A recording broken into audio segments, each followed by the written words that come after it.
रात के काले अंधेरे में कुछ अनसुलझे राज छुपे होते हैं जो अक्सर सभी को नजर नहीं आते।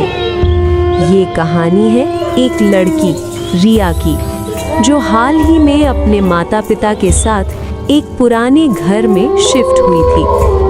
पहाड़ों पर जंगल के बीचों बीच एक वीरान सी जगह में, लेकिन सबसे अजीब बात थी उस पुराने घर की लकड़ी की सीढ़ियाँ थी। हर रात जब सब सो जाते तो रिया को लगता जैसे कोई उन सीढ़ियों पर धीरे धीरे चल रहा है। पहली रात रिया की आंख अचानक खुल गई। घड़ी में रात के 12 बज रहे थे। सीढ़ियों पर फिर से किसी के धीमे धीमे चलने की आवाज आ रही थी। रिया ने डरते हुए दरवाजा खोला।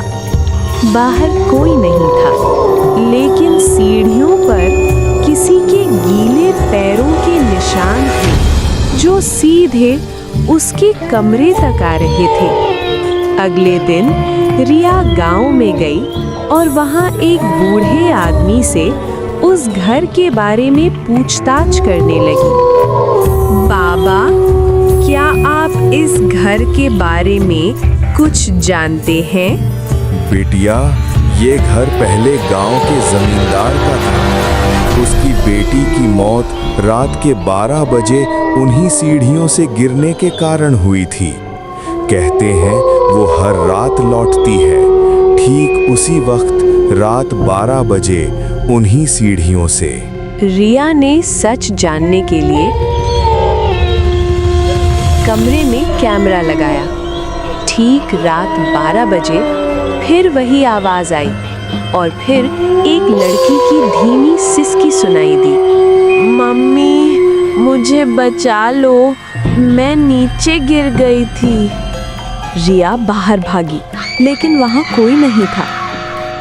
बाद में जब रिया ने रिकॉर्डिंग चेक की तो उसने देखा सफेद कपड़ों में एक लड़की सीढ़ियों पर खड़ी कैमरे की ओर ही देख रही थी।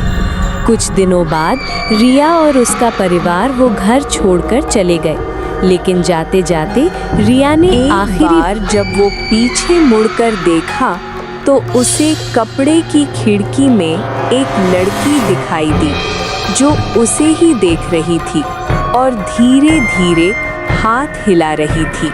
कुछ घर खाली नहीं होते, कुछ कहानियाँ कभी खत्म नहीं होती। अगर किसी रात को 12 बजे तुम्हें भी कोई आवाज़ सुनाई दे तो ध्यान रखना, शायद कोई परछाई अब तुम्हें देखने आ रही हो। क्या आपने कभी किसी परछाई को अपने आसपास महसूस किया है?